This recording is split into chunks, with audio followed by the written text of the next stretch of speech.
Welcome back to Coaches Exploring Clarity. In today's episode, we'll be looking at Chapter 13, Toxic Goals and Authentic Desires. And the chapter starts with a quote from Robert Frost, poet and playwright. It says, "All great things are done for their own sake." The first thing that popped into my mind was this very program that we're doing.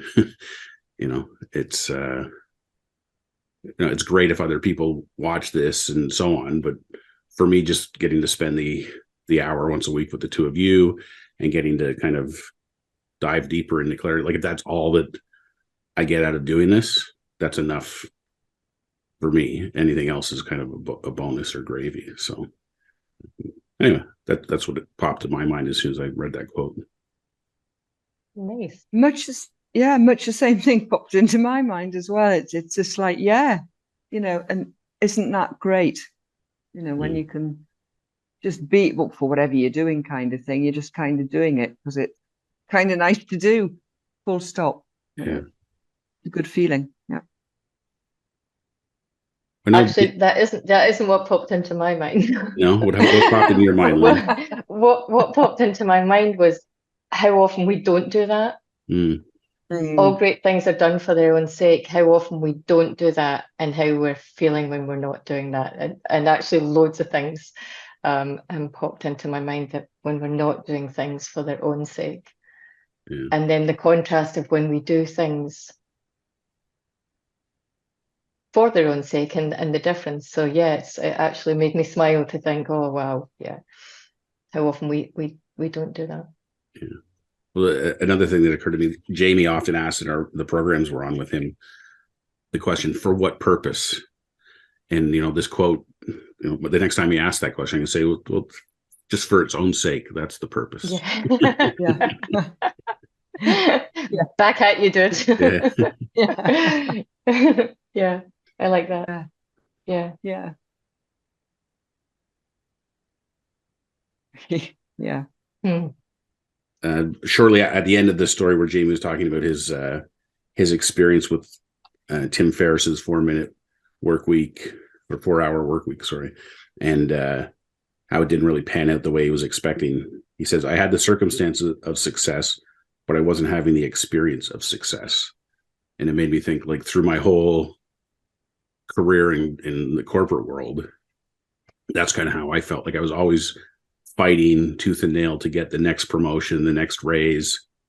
And for, a short period of time, when you got a $5,000 raise or a $10,000 raise, you felt great and validated, and like all that hard work had paid off.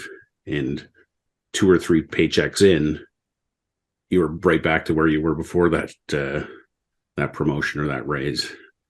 Yeah. And it's funny because I didn't know to call things insights or really what was going on, but I recall early in my career, after experiencing that a few times, I decided at some point I'm not going to chase the titles or the money anymore. I'm just going to focus on doing a really good job, which meant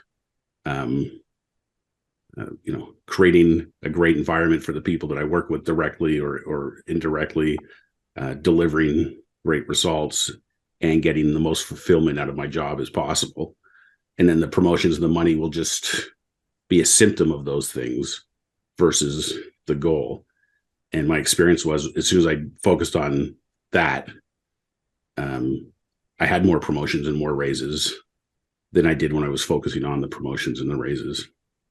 And I say that fully recognizing too that I still wasn't happy, even when I wasn't happy with the promotions and the raises. Like, they weren't the source of my happiness, the fulfillment. And this is kind of what's led me into coaching, is everything that I did in my career that brought me the most fulfillment was managing and leading teams of people, which is very congruent with the kind of work that I do as a coach. Yeah.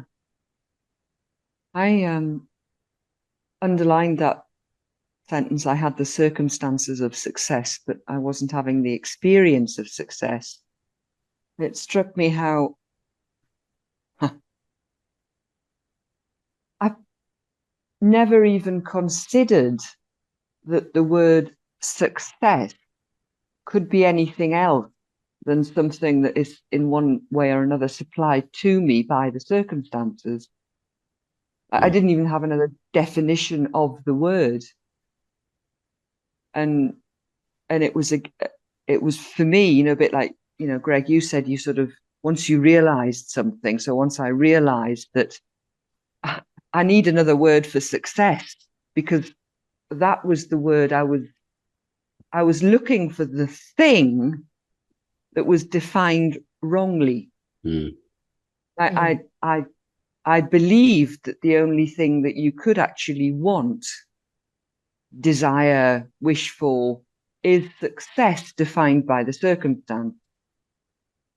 But I had no consideration or even the vaguest idea that actually success has another meaning, and it's everything to, or at least again for me, I use a big word, everything, like, yeah, everything. Success was like everything that I didn't have, but also didn't even want, because I was also at the time fully aware that I really wanted something else that would be the experience of success, but had a different definition.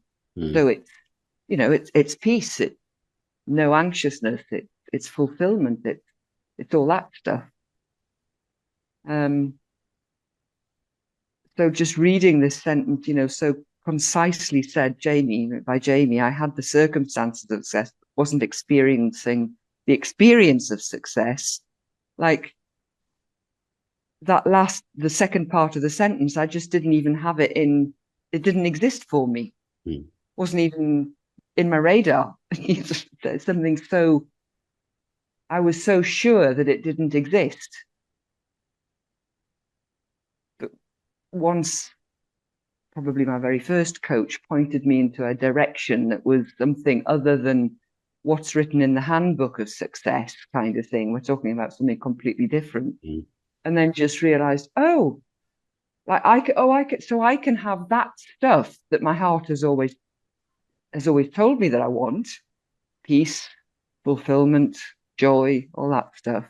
Oh, I can have that then. Then I'll have some of that. And that's when I stepped into coaching, if you like. Yeah. Love it. It's funny, we all highlighted exactly the same sentence in 2 pages. So what that brought up for me, it took me back to my when I was in my early 20s and in a big corporation, and other people, so this is like outside conditioning, encouraged me, convinced me that the next thing was what I wanted. You know, you want to be in this area, didn't matter what. It happened to be sales, which is exactly what I have never wanted, if anybody knew me.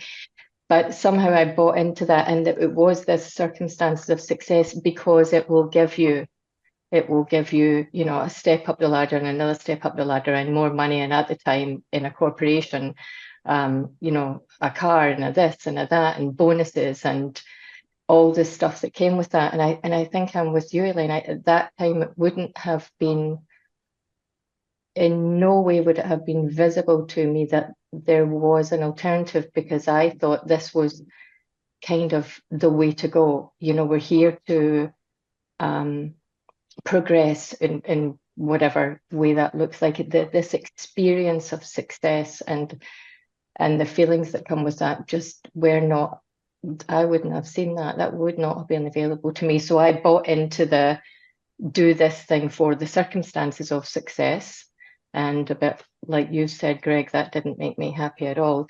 But it took me a long time to figure out that it probably didn't take me a long time to figure out I wasn't happy, but it took me a long time to figure out that there was another way. It took me a very long time to find out there was another way, and no amount of money or the fancy car or the whatever thing did anything. It was just like, okay, well, there's a thing. I still don't want to get up in the morning and do this. So that sentence, however many words there were, just felt huge to me in thinking about people that we work with, and when they come and talk about what they want, often what they come with is the circumstance, not the experience. Mhm. That I want this, and so that's a really neat way to have a very nice conversation, I Yeah. think. I love that you've pointed that out, because it's when they come with that too, the idea of I need these circumstances, it comes along with the presumption that if I get those circumstances, then I'll be happy. But Yeah. we all know that that's not how it works. Yeah. And it's like, as a coach, We do now. yeah, as a Yeah. coach, it's it's part of our job, I suppose, to point them in that direction. And yes, we can help them try to achieve what they want to achieve, but helping them understand that that's not the source of their happiness is a much more powerful thing to share. Yeah. And I'm just going to mention my recently signed up client. This is so interesting, because in our, prior to signing up conversations, he continued to tell me, like, well, I've kind of got everything. I've got a car and I've got the house, and I've got a good job and it brings me good money, kind of thing. And it was a very weird conversation, because like it was like he was telling me that he couldn't understand why he was sitting in front of me, because he kept telling me, well, I've got all these things. And for however hard I tried actually to sort of just shift a slight bit to sort of get into that, move off the circumstances, which he's telling me he's got, so therefore he is successful, to sort of, shift him onto to anyway, realizing that, this is not success, if you like. It's said in a nutshell, obviously. That's very interesting. And this is actually going to be very useful for the next time I go and speak to this guy. I think I might read it to him. Yeah. What jumps out at me is a phrase. Oh, sorry, Elaine. Go. No, go No, ahead. so sorry. Yeah, no, done. No. Really, Sure? really done. Yeah. Okay. No, what jumped out at me when you were speaking there is something that we've heard often in our training is this meeting our clients where they are. And, like we have been in this space of searching for the circumstances of, that's where so many people are. And for us to still to be able to see that, and it's someone uses the phrase inside the jar, at the back of the label, they can't see outside the jar. It's that feels like that to me, like we're in there, and that's what we think we're looking for. So it's to kind of open the jar and go, oh, look, there's all this, there's stuff available. And I think that's the meeting people where they are, because they're still there. Like your client is a great example, Elaine. He's totally there. He's perplexed. I've got all this stuff. Look, everything should be perfect. Kind of not feeling that way. So, yeah. Yeah. It reminds me of there's a Stephen Covey thing, which is related to habit 2 of the 7 habits, which is begin with the end in mind, but it's something to the effect of, have you ever climbed the ladder of success just to get to the top to realize the ladder was on the wrong wall? Against the wrong wall. And it was like, people have their ladder on the wall of the circumstances of success, when really they need to put their ladder on the wall of the experience of success. Yeah. And indeed, how many times we leave the ladder on that same wall and continue climbing it, being fully aware that it's not taking you to that place that you think, but we continue to do it. Habit. Just so, because I've kind of, because it's a bit like, Jamie puts it, like the hamster wheel. Like we just stay on it. Oh, well, listen, here's a wheel, I'll go on this one. Here's a ladder. Oh, well, I'll just climb this one, then it'll take me to success, without even, again, that, and like Lynne said, you don't go out of the jar.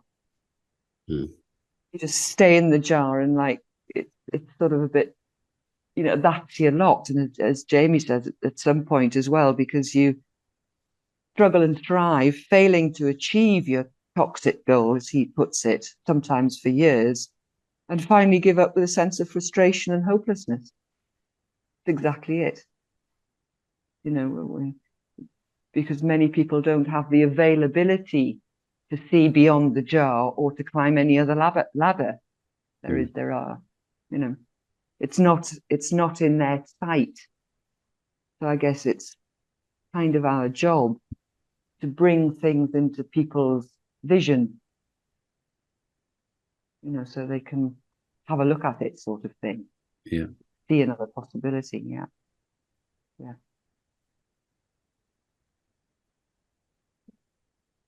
This is a different thing. I'm going to run off at a tangent. You might take this out, Greg. I don't know, but it just came up.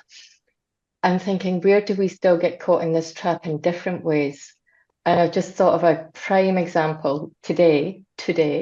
We're talking about August vacation because we absolutely hate being here in August. So but that's a whole other story.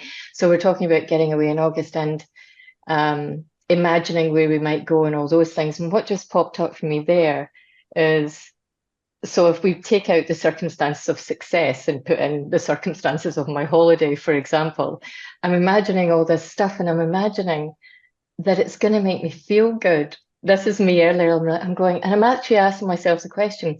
So, you know, where do I want to go and what do I want to, I did ask the question, what do I want to experience? But I was all the way into what is going to make me feel good. And so that feels like kind of the same thing.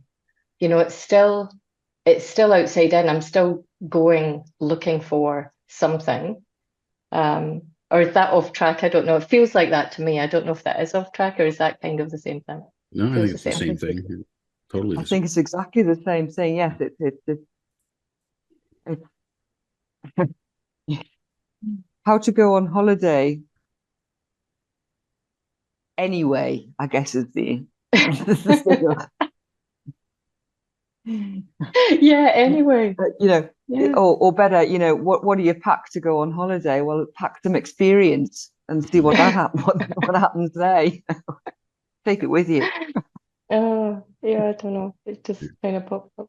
Anyway, we'll go off on a tangent. Well, for me, it relates to on 146 when Jamie starts talking about his teddy bear metaphor. You know, like your vacation's a teddy bear. And I love this teddy bear one just because it's such a simple metaphor to get your head around. When in the context of the teddy bear, that 100% of the feelings that the child feels of security and well-being from their teddy bear is coming from with the child, 0% from the teddy bear. And as adults, we all go, oh yeah, we know teddy bears are not magical. But then when we say, well, I need a vacation to feel better, or I need a car, or you know, a different relationship, or my mortgage to be gone, or a bigger balance in my bank account, like those are just adult versions of teddy bears. Yeah, I can't tell you how, you know, and as Lynn said, I don't know whether it's the same in Spain. August is the big holiday period in Italy. Like everybody goes on holiday in Italy. And, you know, I start hearing round about this time, you know, people go, oh, I really need a holiday. Like, oh, if I don't get the holiday this year, and not to mention what I heard during COVID, because people couldn't have holidays. Like people were going, you know, sort of liquid brained, that kind of thing, because they couldn't have, the holiday was taken away from them. They couldn't go anywhere. And I kind of remember looking at that from from a way above position, because I have to confess to you, I haven't had a holiday for about 10 years. I haven't been able to have a holiday. And you know, thanks to this work and thanks to a lot of my own work, you know, I actually would love to have a holiday, but I don't need one. And it was, I used to get very irritated talking to people, you know, do you hear what you're saying, guys? Like, you do not need a holiday. You do not need one. Have one if you want one, but you don't need it.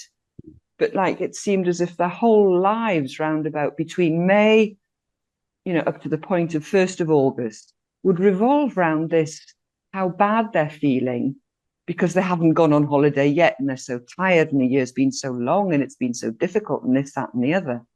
And I have a clear view and I just sit there and go, yeah. It sounded to me like the whole thing was going to, because what happens if like people go on holiday because they go for the sunshine and the seaside, and maybe some of them go for the summer skiing, which I don't know how much of that is actually available anymore because of the climate change. What happens when all that stuff, you go there and it rains for the whole of August? I mean, that's just terrible. It's just so sad. It makes me laugh. But I don't get a holiday anyway. But it's all there, and how many of us are like this, though, and we invest so much time and mental health on that circumstance. If you don't get a holiday, you do get a holiday, but it doesn't work out, or where the hell are we? And can we get the whole family to agree on the holiday? That's so stressful. It's just incredible. And I sit there and think, well, this is marvelous because I don't even have one to think about. How peaceful is that? That's wonderful. But indeed, we get really caught up, the real trap, circumstance. Yeah, I had a client who was the same thing. Like when he goes to the cottage, his stress goes to zero, and when he's at work, his stress is through the roof. And we've had lots of conversations about, what's his theory on what's happening there. And a bit of a conclusion we've come to is it's almost like a hack to get his thinking to stop. That as soon as he pulls up to the cottage, it's like he gives himself permission to stop thinking about work. And I've tried to point him in the direction of you don't need a cottage to do that. Like you can drop out of your thinking. You have the capacity to do that anytime, any place, anywhere. And he's had a few insights around that, but it's still for him a major trap that he's kind of stuck in. And to your point, it was funny because that same client / friend, he went on a vacation a few weeks ago to Mexico, and of course the week that he left Canada to go to Mexico, we had the best week in April that we've ever had. It was like mid-20s Celsius every day. And I was checking on the weather app to see what the temperature was in Mexico, and it was about the same. So of course I was razzing him when he got back that, paid all that money to go there and have the same weather that we had here. Although he did remind me that he was on the beach, so that maybe that's a little better, but it's funny. That's his teddy bear. Yeah. Or the cottage is one big teddy bear. One big teddy bear, yeah. The next thing I highlighted was on page 147 at the bottom of the grey box. I don't know what we're called, the reality check box, where it says, remember toxic goals contaminate. You weren't born thinking them, and you were motivated to learn to walk and to talk, motivated to use your hands, to play and to explore, motivated to make and create, to love and connect with other people. You still are, whether you're already aware of it or not. Somehow I just loved that, especially thinking back to just people creating goals and why they think they want things and what they think they have to do to get them and how hard it's going to be. And this just sounds so there and simple. I mean, it's just there, always there and simple. And I just loved that as a little paragraph. Said loads. Yeah. I knew you were going to highlight that paragraph as soon as I read it. Yeah. I'm getting to know you. Yeah. Yeah, you are back to kid. Yeah, you are. Yeah, and just on the end of that, Lynn, again, Lynn and I often talk about the one word awareness. And indeed, after it's sort of what I'm noticing reading this book, there's something about awareness that seems really to be a theme that comes throughout, although Jamie doesn't sort of point to it as much as thought in the moment, Insight. experience can come from something other than thought in the moment, insight or whatever. But there's something about it's sort of an underlying theme that it's almost as if this whole book sort of the fulcrum point is awareness. Mm. Because sort of, you know, the last one, are you, and you still are, whether you're already aware of it or not. But until you can become aware of it, nothing will change. Mm. You know, okay, so taken on board, we have it all within us already. But that next step is being aware of it. Yeah. And whether Jamie addresses that even further later on, I don't know. Well, I do know, but that's okay. We haven't got that far. Yeah. I love that point, because the things that pop into my head when I think of awareness is, you know, people becoming aware that they're using a map that may no longer be fit for purpose. People becoming aware, kind of like we just talked about earlier, of a new way to look at things, a new paradigm, the difference between the circumstances of success and the experience of success. Like if you're not aware, like you said, Elaine, about, I wasn't even aware that was on offer. That was an option. Yeah. I remember being on a call with somebody who grew up in a terrible neighborhood and was in and out of jail and in and out of addiction. He wasn't even aware that a different life existed. And once he became aware of other options, he was able to make different choices. Anyway, so yeah, I think you're bang on. The having an insight around awareness is a huge game changer. Yeah. I mean, leading into that, there's a case study here where Jamie mentions a gentleman named Joe Stump, which kind of rang for me, because it's because of Joe Stump that I'm here. Because I was a real estate agent, and I was taking his program called By Referral Only, and Jamie Smart was a guest, and this was back in the day when you'd order it and get mailed a bunch of CDs and DVDs and stuff. So there was a few interviews with Jamie, because this guy basically had created a real estate business around incorporating NLP techniques into getting referrals.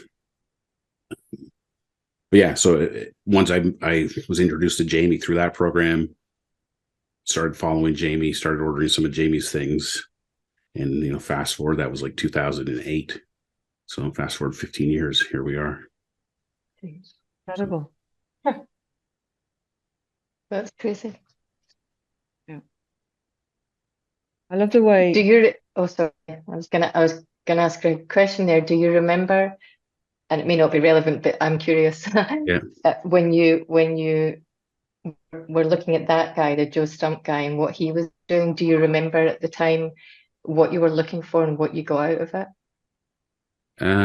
Yeah, well, the things that come to mind. So there's one exchange he was having with a lady in the audience. So this was basically, he's in a big board, like a big conference center with 300 people in the audience, and he's up at the front, and he's teaching from the front. So he's having an exchange with a lady, and she's talking about a client that she has, and she says, well, this client's a real hard client. He can't even I can't even imagine him going for this. And he goes, well, if you can't imagine it, then, you know, of course it's not going to happen. And it occurred to me, like, oh yeah, like, you know, and again, it's this awareness, this idea of what's possible. And the point that, like, if you can't even imagine it, then it's got no chance of happening. Like, it's, as a starting point, you gotta, and that, to me, that kind of linked back to my 7 Habits stuff of begin with the end in mind. Like, you have to have an idea or be able to imagine it first, at least in some context. And then when Jamie came on, I was just mesmerized by his use of language. So the one thing that I remember is he had something called the butt flip. And it was like, I want a bigger house, but I can't afford it. That's what people say. But when you do the butt flip, it says, I can't afford it, but I want a bigger house. Because the idea in the language is that the butt negates everything that comes before it. So if you put the, I want the bigger house, but I can't afford it, if that comes first, then what you're left with is the I can't afford it. But if you flip it and you say, I can't afford it, but I want the bigger house, you're left with, I want the bigger house. So it was about Yeah. framing things for Yeah. people. And you've negated the I can't afford it. Exactly. Yeah. Yeah. And then Mm. he did this thing. I've created a course and I called it the 7 levels of importance, but it's like, and Jamie's taught us this in the coaching program too, of peeling back the onion for people. Like, why do you want whatever it is that you want? Well, I want to have, the financial wherewithal to do what I want to do. Well, what would that give you? Well, I'd be able to take my family places. Well, what would taking your family places give you? Well, then I could build a relationship with my kids. Why is that important? Well, because and you just keep peeling back the layers until you get to and in the context of the real estate thing, it was, you do that so that when it comes time for them to decide to buy the house, you basically reiterate everything they said right down to the motivation at the bottom, which is basically, I want a better life for my kids. Okay, let's sign the house. And people go, let's do it. And it gets them through their limiting beliefs around things. Yeah. And I think, doesn't that as well take you up through is it the logical levels in NLP, where you come up to your highest desire? Yeah. Where you sort of, you move away from, by the time you've gone through all that, what you really want is an authentic desire. Yeah. Not a circumstantial desire. Yeah. So I was fascinated by all of that stuff, and that was kind of the start of this journey into coaching. Yeah. And as Jamie goes on to that, because just as I was kind of reading this as if I was reading it for the first time, and to be honest, it might well have been, and as got to the authentic desires, so gone through it. Okay, so I'm aware. So now what, kind of thing, and then it's like, as I read through with Jamie sort of telling me that well, you can desire something that's maybe way out of your vision, sight, dream, anything right now. You can have it, but like as I get to that bit, I sort of go, oh, right, well, I'm damned, because I don't have one. So many years not being able to see it, or not knowing that it even exists, having no awareness of it. Then, oh right, I've seen this, but how the hell do you get there? Okay, I see it, but how do you get there? And how beautifully, just straight out with, right at the end, so you breathe a sigh of relief. It's like driving at night in the fog. You can only see as far as your headlights, but you can make the whole trip that way. And okay, so it can be done. Even if and as you've also said, you don't need to be able. It doesn't need to be realistic. It doesn't need to be. It has to be something magical, if you like. Even if you don't believe it yourself right in that moment, but once you've seen it, the idea that then you can actually have it is just so freeing, even if you haven't got a clue exactly what it is. And I love the way he sort of paced this chapter, so there's this kind of feeling, oh my goodness, yes, this is brilliant, but I don't have an authentic, I can't say, but I know I can have it. And you can do it. And here's how. Even if you still don't know what it is. And that is, for me, it was really liberating. Okay. It doesn't have to have a concrete form. Because again, the concrete form will more than likely move back into a circumstance. So we're back to square one.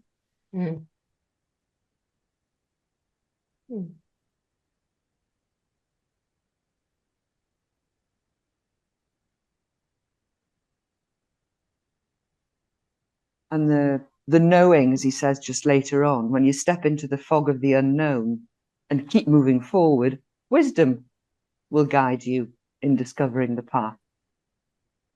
And again, for me, it was like, okay, then, well, I'm safe. Then I know I've got my wisdom. I know it's in there somewhere. So I'll just do that kind of thing. It becomes extremely easy.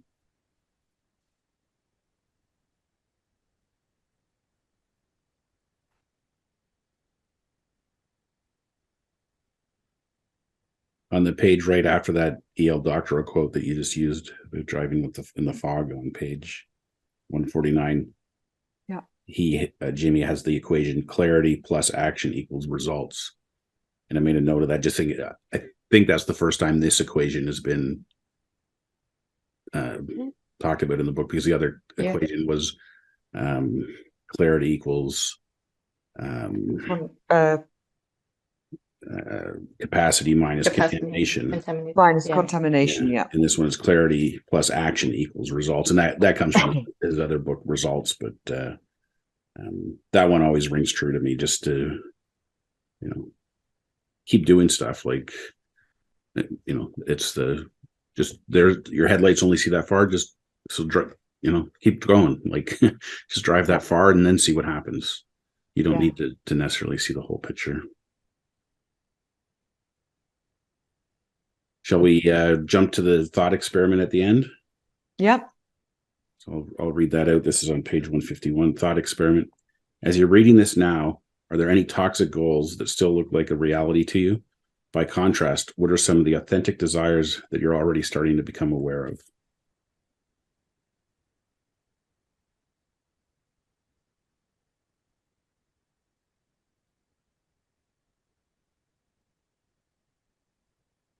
I'm actually desperately looking for some sort of toxic goal that still looks real to me, because it seems as if he's addressed it so well that there's kind of no way to wiggle your way out of this to try to find a one that might look real.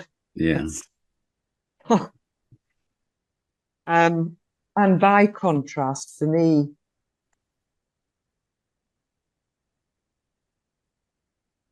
I already have some, like, let's say, again, in inverted commas, a concrete, authentic desire. But I just noticed, even reading that is sort of kind of an excited feeling, but what comes up is a feeling. It's not a thing. That there might even be some more coming up. But interesting that, I can't think of any authentic desire, but I'm actually just, because I'm reading it, I'm having a very nice feeling sort of coming up. Mm.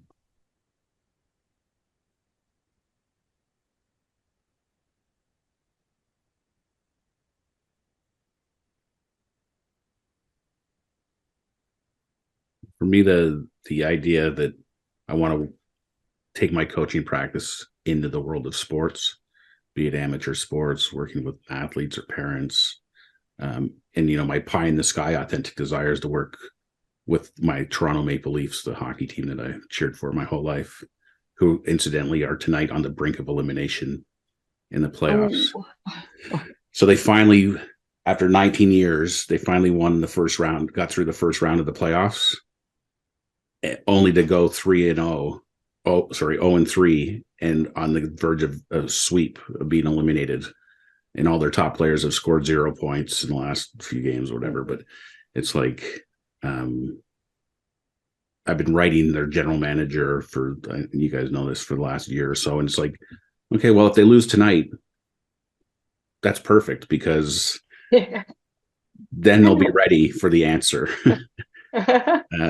to all their problems. And it's funny, because when I watch them playing and I watch the post-game interviews and things, it's just riddled with outside-in thinking, riddled with misunderstanding, riddled with contamination, and it's almost like they want it too bad that they can't get out of their own way, and succeed. So anyway, if Kyle Dubas is listening to this, and you still have a job, and he still has a job when this is all over, you'll be hearing from me. Cool.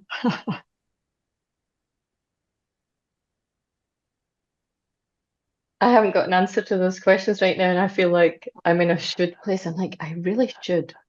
And I'm going to hang up and think, I'm going to hang up and have 5 toxic goals. I know I am. They'll be there somewhere.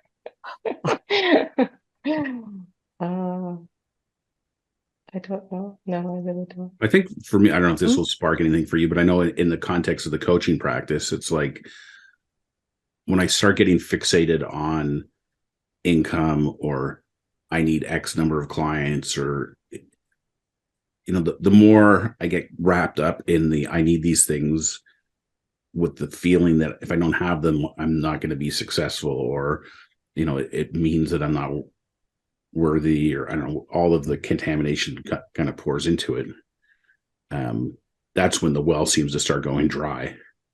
Whereas if I let go of all that stuff and I just focus on having conversations with people and connecting with people, then all those things kind of fall in place. It's kind of like analogous to what I explained before with my corporate career. Is like, instead of focusing on the numbers, just focus on the relationships and the interactions, and everything will kind of just fall into place.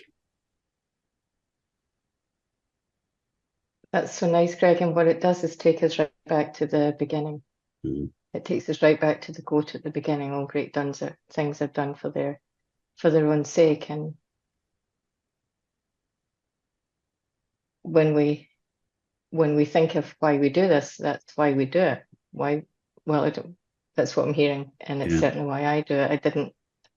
The draw for me to this work so long ago was the notion that I could help people get out their own way and do things that they wanted to do it was just absolutely enlightening. And I'd say that, and now I have got caught up in toxic goals and non-authentic desires along the way, for sure, absolutely, for sure, through insecure thinking and all sorts of other things. But I feel myself a bit more freely doing things for their own sake, like literally meeting people with no agenda, without any idea that anything might come from it.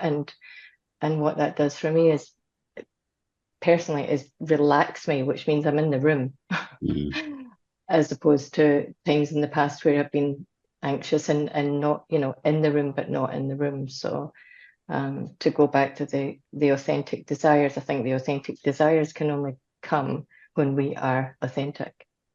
I think they can only come from that place. So, yeah.